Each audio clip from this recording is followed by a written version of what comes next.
माँ, आपको पता है, कल हम पिकनिक जा रहे हैं और आपको भी हमारे साथ चलना है। जब से पापा गए हैं तब से आप कहीं जाते ही नहीं हैं। इस बार आपको हमारे साथ चलना ही पड़ेगा। देखना, वहाँ बहुत अच्छा लगेगा आपको। शाम को ऑफिस से आने के बाद रमेश अपनी माँ कावेरी जी को बोल रहा था, जिसे सुनकर कावेरी जी खुश तो बहुत हुई, लेकिन तभी उनकी नज़र किचन में खड़ी अपनी बहू मानवी पर गई, जो उन्हें घूर घूर कर देख रही थी। वो मन ही मन कुढ़ रही थी, इसलिए कावेरी जी कुछ नहीं बोली और चुपचाप अपने कमरे में आ गई। पिकनिक जाने का मन तो उनका भी बहुत था, क्योंकि उनके पति राम किशन जी उनके जाने के बाद वह अपने आप को अकेला महसूस करती थी। लेकिन बहू का गुस्सा देखकर अपने बेटे रमेश को कुछ नहीं बोल पाई और चुपचाप अपने कमरे में आकर सो गई। अगले दिन सुबह कावेरी जी अपने काम में लगी हुई थी, तभी उनकी बहू मानवी अपने दोनों बच्चों को उठाते हुए बोली, रिया और प्रशांत, जल्दी उठो बेटा और जल्दी से नहा धोकर तैयार हो जाओ, वरना हम आपको यहीं छोड़कर चले जाएंगे। इतना सुनते ही दोनों बच्चे अपनी आंखें मसलते हुए उठे और बोले, आज हम कहाँ जा रहे हैं मम्मा? अरे, आपको पता नहीं है क्या? आज हम पिकनिक जा रहे हैं। इतना सुनते ही रिया और प्रशांत खुशी से दौड़ते हुए उठे और बाथरूम की तरफ नहाने के लिए भागे। पहले मुझे नहाना है बोलकर दोनों भाई बहन आपस में झगड़ा करने लगे, जिसे देखकर कावेरी जी उनके पास आकर समझाते हुए बोली, अरे बेटा, झगड़ा क्यों कर रहे हो? एक मेरे वाले बाथरूम में जाकर नहा लो। कावेरी जी का इतना कहना हुआ कि उनकी एक बहू मानवी उन्हें घूरते हुए बोली, ये बीच में कूदने की आदत आपकी गई नहीं है। बहू, मैं तो बस बच्चों को समझा रही थी, धीरे से बोलकर कावेरी जी चुपचाप रसोई घर में चली गई। तभी बाहर से रमेश की आवाज़ आई, मानवी, मैं ऑफिस जा रहा हूँ, मेरा टिफिन पैक है ना? मानवी कमरे में थी, इसीलिए कावेरी जी ने बाहर आकर रमेश को टिफिन पकड़ा दिया। तो रमेश ने मुस्कुराकर पूछा, आज क्या है खाने में? तेरे पसंद के कोफ्ते और लच्छे पराठे रखे हैं बेटा। कावेरी जी बोल ही रही थी कि तभी मानवी भी वहां आ गई और कावेरी जी की तरफ घूरते हुए बोली, रमेश, इसमें तुम्हारा मनपसंद मिक्स वेज फ्रूट रायता भी रखा है, साथ में मीठा भी है। माँ और पत्नी की बात सुनकर रमेश ने हंसकर कहा, तुम दोनों के जैसी माँ और बीवी हो तो इंसान खा खाकर मोटा नहीं होगा तो और क्या होगा। तभी मानवी मुंह बनाते हुए बोली, आखिर पति हैं आप मेरे, इतना काम करते हैं तो अच्छा खाना तो बनता है ना। तो रमेश मुस्कुराता हुआ जैसे ही बाहर निकला तो मानवी ने तुरंत कावेरी जी से कहा, आपको अपनी तारीफ करवाने का ज़्यादा ही शौक है ना? क्या जताना चाहती थी? आप खाना बनाती हैं, आप ही बेटे के सारे काम करती हैं? नहीं बहू, वो तो रमेश ने पूछा इसीलिए मैंने तो बोल दिया, वरना मेरा ऐसा कोई मतलब नहीं था। कावेरी जी ने डरते हुए कहा तो मानवी चीखते हुए बोली, तो और क्या मतलब था आपका? मुझे नीचे गिराना चाहती थी? आपको मैं बहुत अच्छे से जानती हूँ, समझी आप। अब बैठी बैठी मेरा मुंह क्या ताक रही हैं? जाइए और मेरे लिए अच्छी सी चाय बनाकर लाइए, और खबरदार जो एक कप से ज़्यादा बनाई तो आपको चाय नुकसान करती है, केवल मेरी ही बनाना। तो कावेरी जी चुपचाप उठकर किचन में चली गईं, क्योंकि बहू का इस तरह का बर्ताव करना रोज का काम था। लेकिन ये और बात थी कि वो उनके बेटे रमेश के सामने ऐसा कभी नहीं करती थी। लेकिन जब से रमेश ने कावेरी जी से पिकनिक पर चलने के लिए कहा, तब से मानवी के दिमाग में तूफान उठा हुआ था। वो मन ही मन कुढ़ रही थी। तभी कावेरी जी ने चाय लाकर मानवी के सामने रख दी और जैसे ही वापस जाने लगी तो मानवी ने कहा, आज खुश तो बहुत होंगी आप। कावेरी जी कुछ समझ नहीं पाई और मानवी की ओर देखने लगी तो उसने कहा, अरे, इतनी जल्दी भूल गई? पिकनिक पर नहीं जाएंगे क्या?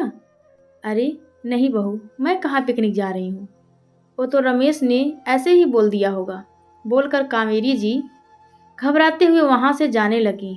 तो मानवी ने फिर से कहा, सुन बुढ़िया, जा कहाँ रही हो? मेरी एक बात कान खोलकर सुन लो। इस बार जब रमेश पिकनिक जाने के लिए कहें तो आपको मना करना है। बोल देना कि तबीयत ठीक नहीं, इस उम्र में चला नहीं जाता। कोई भी बहाना करके मना कर दीजिएगा, वरना मुझसे बुरा कोई नहीं होगा। कावेरी जी खामोशी से सिर हिलाकर कमरे में चली गईं। मानवी आए दिन रमेश के ऑफिस जाते ही कावेरी जी को कुछ ना कुछ ताने सुनाती रहती, लेकिन कावेरी जी घर की सुख शांति के लिए चुप रहती और बहू का बर्ताव सहती रहती। कमरे में जाकर कावेरी जी अपने पति राम किशन जी की तस्वीर के सामने बैठकर रोने लगी। मेरा परिवार तो जैसे खत्म ही हो गया। अपने ही लोगों के बीच बैठने का अधिकार छीना जा रहा है। आप तो चले गए, लेकिन मुझे अकेला छोड़ दिए। चाह कर भी बेटे का सहारा नहीं ले सकती मैं। बेटे पर तो जैसे एक माँ का हक ही नहीं रहा। सब कुछ इस बहू का है। यहाँ कोई अपना नहीं है। ना तो कहीं जाने देती है, अगर बेटा चाहे तो बहाना बनाकर घर में छोड़ जाती है। मेरा ही घर मेरे लिए जेल हो गया है और बेटा सोचता है कि मैं कहीं जाना नहीं चाहती। आप ही बताइए, मैं क्या करूं? कावेरी जी बस आंसू बहाए जा रही थी। तभी बाहर से रिया और प्रशांत की आवाज़ आई। मम्मा, हम तैयार हो गए हैं, आप भी जल्दी से तैयार हो जाओ, पापा अभी पहुंचने वाले हैं। अरे पहुंचने वाले नहीं, मैं तो पहुंच ही गया हूँ। आप लोग अभी तक तैयार नहीं हुए हो क्या? बाहर से आते हुए रमेश ने कहा। तभी मानवी ने एक बड़ा सा बैग लाकर डाइनिंग टेबल पर रख दिया और बोली, सब तैयार हैं। रमेश, आप ये सब सामान कार में रखो, तब तक मैं तैयार होकर आती हूँ। इतना कहकर मानवी जैसे ही वापस मुड़ी तो पीछे से रमेश ने कहा, अरे मानवी, माँ कहाँ है? वो तैयार नहीं हुई हैं क्या? देख लो जाकर, कमरे से तो निकल नहीं रही हैं। आज ना जाने क्या हुआ है उन्हें।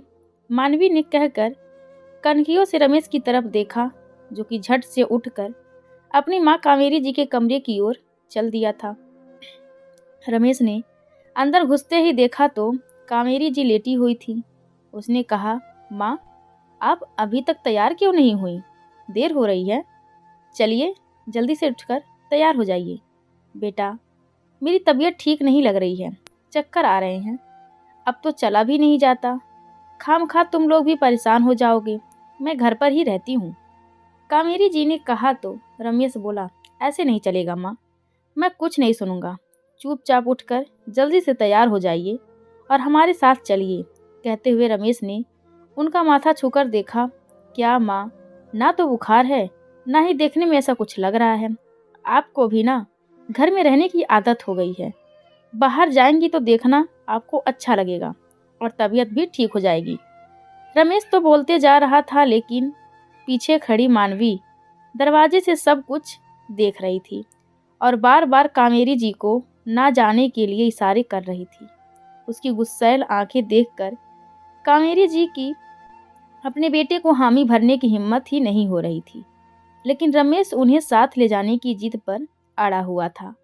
तभी पीछे से मानवी की आवाज़ आई, अरे रमेश, जब माँ जी नहीं जाना चाहती तो क्यों जिद कर रहे हो? आराम ही करने दो ना। मानवी, मैं जानता हूँ कि माँ को कुछ नहीं हुआ है, वो साथ जा सकती हैं, कोई प्रॉब्लम नहीं आएगी। तुम तैयार होकर आओ, माँ को मैं लेकर आता हूँ। मानवी ये सुनकर आग बबूला हो गई, लेकिन रमेश के सामने कुछ बोल नहीं पाई। वापस कमरे में आकर गुस्से में एक फूलदान उठाकर जमीन पर दे मारा और बोली, इतने साल तक इस बुढ़िया ने राज किया और अब भी बेटा इसके वश में रहता है।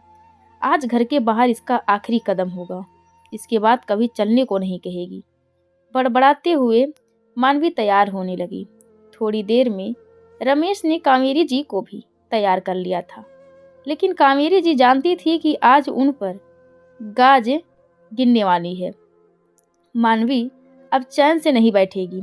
इस खौफ से कावेरी जी अंदर ही अंदर कांप रही थी। तभी मानवी अंदर से आई और मुस्कुरा कर बोली, मम्मी जी आप तैयार हो गई? अच्छा हुआ जो आप साथ चल रही हैं, इससे तबीयत भी ठीक हो जाएगी। वैसे कहीं आप झूठ तो नहीं बोल रही थी कि तबीयत खराब है? घर में रहकर कोई काम तो नहीं करना था आपको?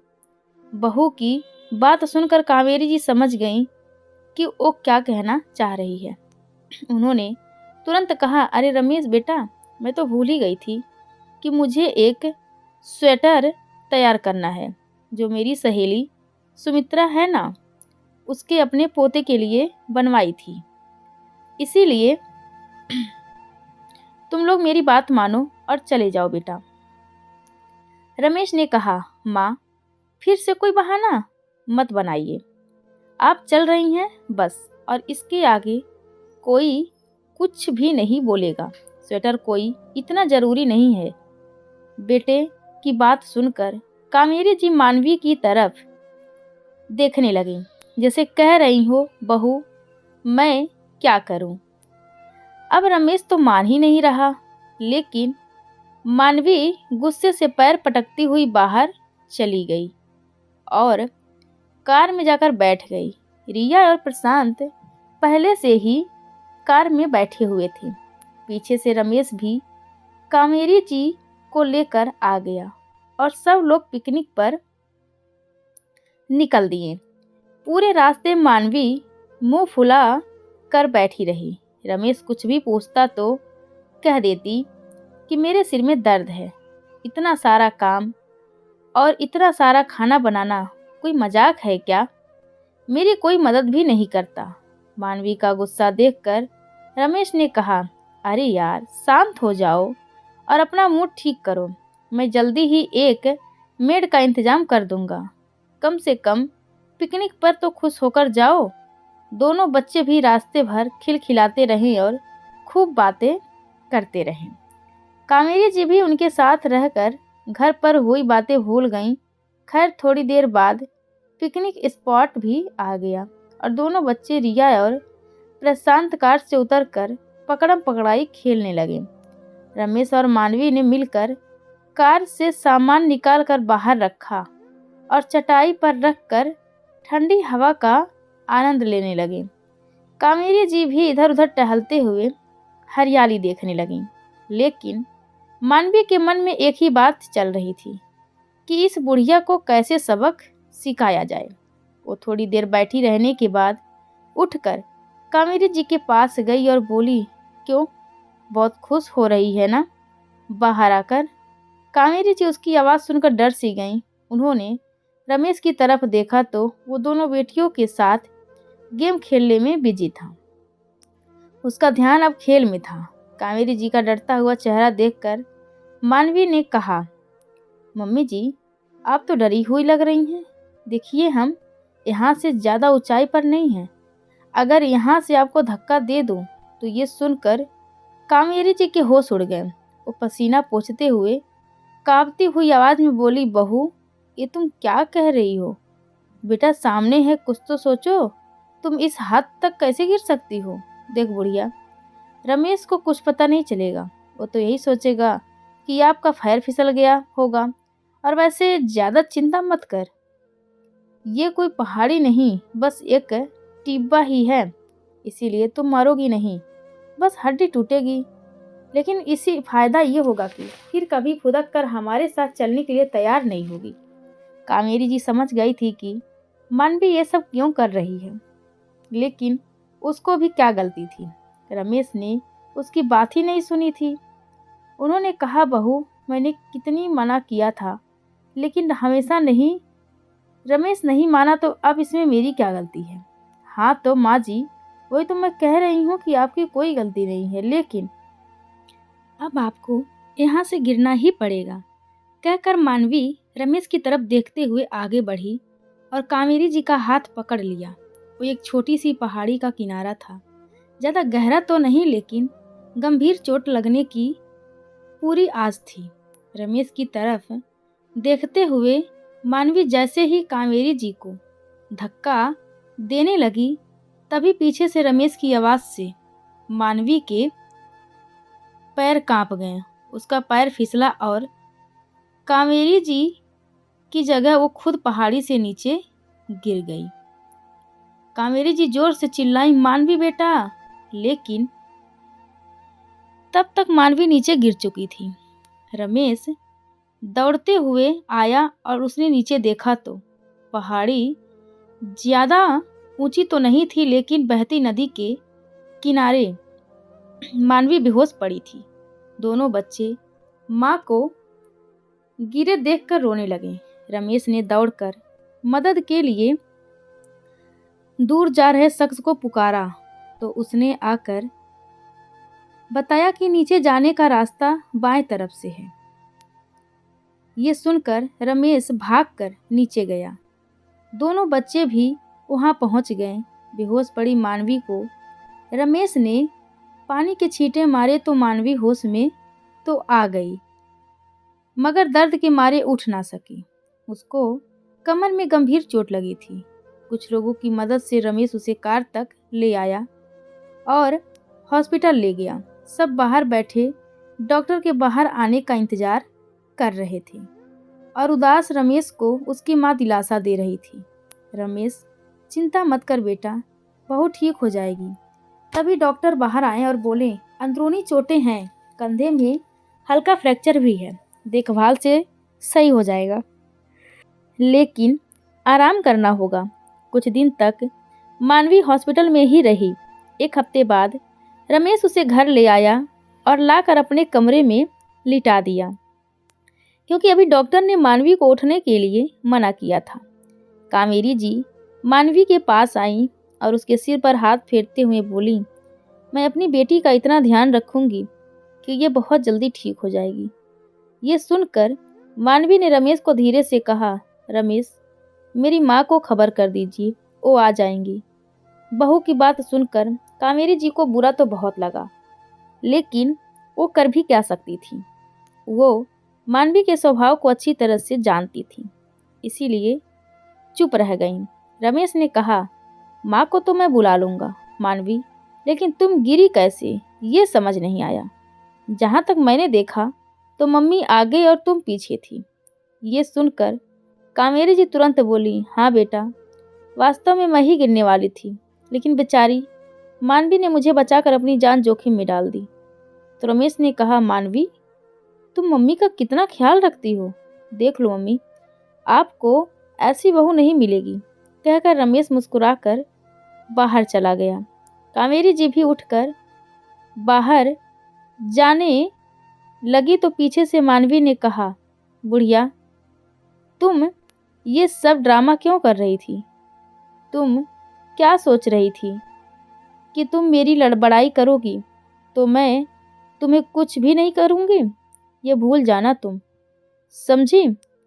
बहू की बात सुनकर कावेरी जी बोली, ये सब क्यों कर रही हो बेटा? ये सब अपने दिमाग में मत लाओ, वरना तबीयत खराब हो जाएगी।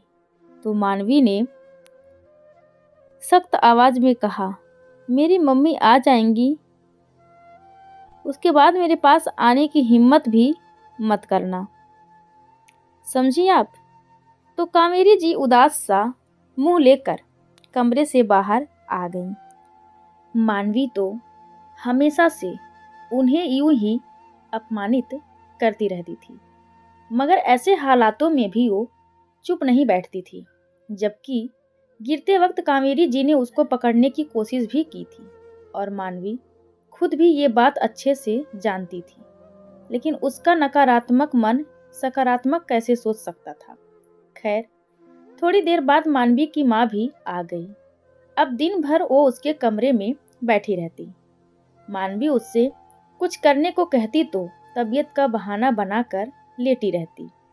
एक दिन दोपहर में मानवी ने अपनी माँ से सूप बनाने को कहा, लेकिन उसकी माँ ने कहा, समधन जी से बनवा लो ना बेटा, वो तुम्हारे टेस्ट का बनाना जानती हैं।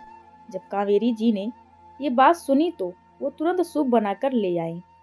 कावेरी जी रोज ही मानवी के खाने पीने और दवा का ध्यान अच्छे से रख रही थी, जबकि कई बार उन्होंने मानवी और उसकी माँ को आपस में उनकी बुराई करते सुन लिया था। पहले तो उनका मन दुखी होता, लेकिन फिर वो यही सोचती कि कुछ भी हो, है तो मेरे बेटे की गृहस्थी, इसीलिए चुप रह जाती और फिर से मानवी की सेवा में जुट जाती।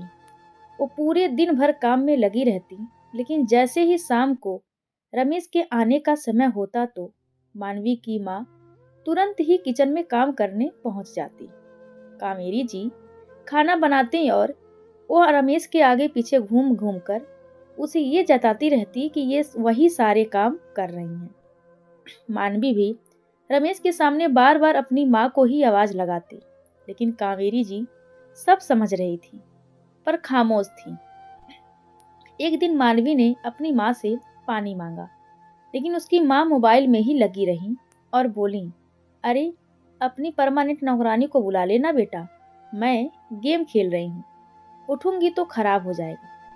उस वक्त बच्चे भी घर पर नहीं थे और कावेरी जी को आवाज देने में मानवी का आत्मसम्मान गिर रहा था।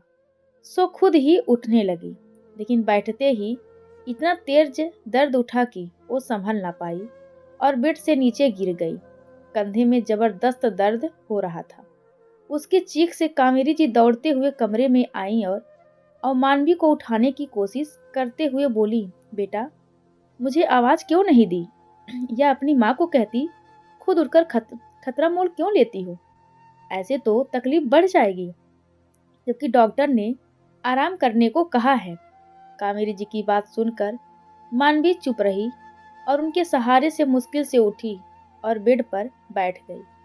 उसी वक्त मानवी की माँ सहारा देने भी आई तो उसने अपनी माँ का हाथ झटक दिया। मानवी के कंधे का दर्द फिर से बढ़ने लगा तो रमेश उसे अगले ही दिन डॉक्टर के यहाँ लेकर गया। तो डॉक्टर ने कहा, आपको इनका ख्याल रखना चाहिए, फ्रैक्चर बढ़ गया तो दिक्कत हो जाएगी, महीनों बेड पर ही रहना पड़ेगा। ये सुनकर तो मानवी डर ही गई। अब उसने कावेरी जी की मदद लेना शुरू कर दिया।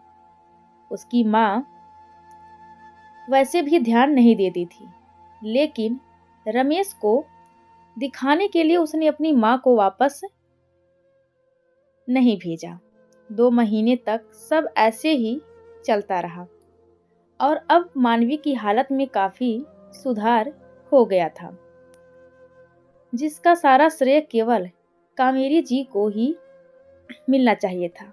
लेकिन मानवी रमेश के सामने एक ही बात कहती रहती, रमेश मम्मी मेरा बहुत ख्याल रखती हैं, अच्छा हुआ जो इनको मैंने बुला लिया, वरना कौन मेरा ख्याल रखता, तुम्हारी माँ तो खुद ही कुछ नहीं कर पाती। तो रमेश भी अपनी सास से कहा, मम्मी जी आपने अच्छा किया जो आ गई, लेकिन अब मानवी काफी ठीक हो चुकी है, आपको जाना है तो बता दीजिएगा, घर पर भी तो सब आपको याद करते हैं। लेकिन मानवी की माँ जाने को तैयार ही नहीं थी, क्योंकि इतनी सेवा उनकी बहू भी नहीं करती थी जितनी कावेरी जी कर रही थी। समय अपनी रफ्तार से चलता रहा। मानवी अब चलने फिरने लगी और माँ के साथ बैठकर अपनी सास को बस ऑर्डर देती रहती थी। वो भूल गई थी कि अपनी ही माँ के कारण वो ठीक होते होते भी फिर से तकलीफ में आ गई थी। लेकिन अपनी माँ के खिलाफ उसने किसी से 2 शब्द भी नहीं कहे। अगले दिन सुबह सुबह मानवी ने कावेरी जी पर ऑर्डर घुमाते हुए कहा, सुन बुढ़िया, आज खाने में छोले भटूरे बनाने हैं। ये रोटी खा खाकर तंग आ गई हूँ मैं। कावेरी जी बेचारी क्या बोल सकती थी, बस माँ बेटी के कहे अनुसार उनके ऑर्डर पूरे करती रहती। उसने चने भिगो दिए और दोपहर में छोले भटूरे बनाने लगी। तभी मानवी किचन में आई और पानी पीने लगी। तभी अचानक से मानवी की माँ पीछे से आकर उसके हाथ से पानी की बोतल लेने लगी। इस तरह अचानक आ जाने से मानवी चौंक गई और बोतल छूटकर तेल से भरी कढ़ाई में जा गिरी। काफी सारा तेल उछलकर कावेरी जी के हाथ पर आ गिरा तो कावेरी जी की चीखें निकल गई।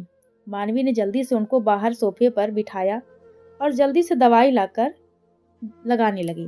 तभी पीछे से उसकी माँ बोली, अरे मानवी, इतना भी कुछ नहीं हुआ इसको, यूं ही चिल्ला रही है, कहीं तुझे इन पर दया तो नहीं आई? आप चुप रहिए माँ, मानवी ने अपनी माँ को घूरते हुए कहा और कावेरी जी को दवाई लगाकर कमरे में आराम करने भेज दिया और अपनी माँ से बोली, मम्मी, रमेश को पता चल गया तो पता है क्या होगा? वो पूछेंगे कि माँ से भटूरे क्यों बनवाए, आप और मैं क्या कर रही थी, और हम बना रहे थे तो माँ को चोट कैसे आई? इतनी इंक्वायरी का जवाब क्या जवाब देना है? वो सोचो तो उसकी माँ सोच में पड़ गई। तभी वहाँ कावेरी जी लंगड़ाते हुए आईं और बोली, तुम चिंता मत करो मानवी, अगर रमेश ने पूछा तो मैं उससे बोल दूंगी कि बहन जी बना रही थी और मुझसे ही पानी छलक कर कढ़ाई में गिर गया, तुम पर और बहन जी पर कोई बात नहीं आएगी। सास की बात सुनकर मानवी हक्की बक्की रह गई। तभी उसकी माँ बोली, बहन जी, आप तो बड़ी चतुर हैं, कितनी आसानी से इल्जाम हम पर डालने की प्लानिंग कर रही हैं। इस पर कोई भरोसा मत करना, ये हमें ही फंसा देगी। बहन जी, ये क्या कह रही हैं आप? मानवी को मैंने बहू नहीं, हमेशा से ही अपनी बेटी समझा है और इसको मैं हमेशा बचाती रहूंगी। कावेरी जी ने कहा तो मानवी की माँ बोली, ओहो मानवी, देखो तुम्हें तो बहुत अच्छी सास मिली हैं, कैसे तुम्हारे साथ खेल खेल रही हैं। कहते हुए उसकी माँ कावेरी जी के पैरों तले से कारपेट खींचने ही वाली थी कि पीछे से रमेश के चीखने की आवाज आई, माँ ठीक तो हैं आप? पीछे खड़े रमेश ने सब सुन लिया था। उसने जल्दी से आकर कावेरी जी को गिरने से बचा लिया।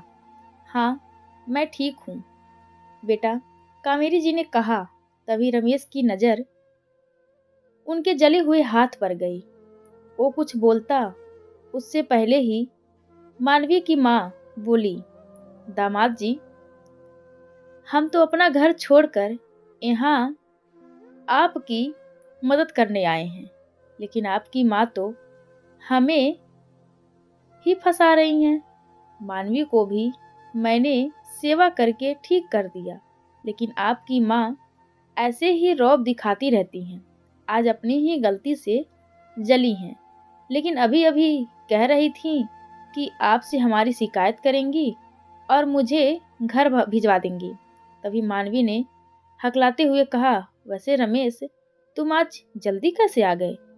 तो रमेश ने कहा, मानवी, मुझे शर्म आती है तुम पर और तुम्हारी माँ के दिए हुए संस्कारों पर। फिर रमेश मानवी की माँ की तरफ देखते हुए बोला, और माँ जी, आप ज्यादा झूठ मत बोलिए, दरवाजे पर खड़े हुए मैंने सब देखा भी है और सुना भी है। तभी मानवी को लगा कि अब तुम्हारी दाल नहीं गलने वाली।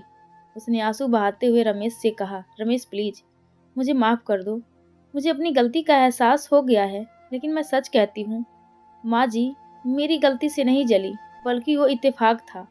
मैंने तो माँ जी को झट से दवाई भी लगाई थी।